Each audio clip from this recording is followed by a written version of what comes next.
All right, I've cut the shelf. Remember, this is all preliminary, just to make sure that the angles I have are right. Made the notches for the arm, for the braces.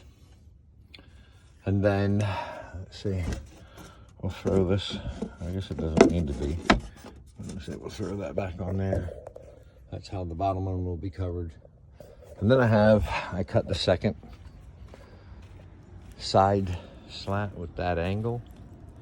Hopefully I got it right. Let's find out.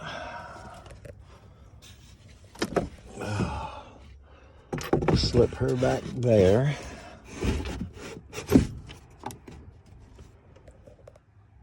Look at that. That worked out perfect back there. And then I got to put a backing here. I'll probably use this for that. Then I got to make another shelf. And then I'll start to seal up the back here. But she's going to be badass. Look at that. Nice. Updates.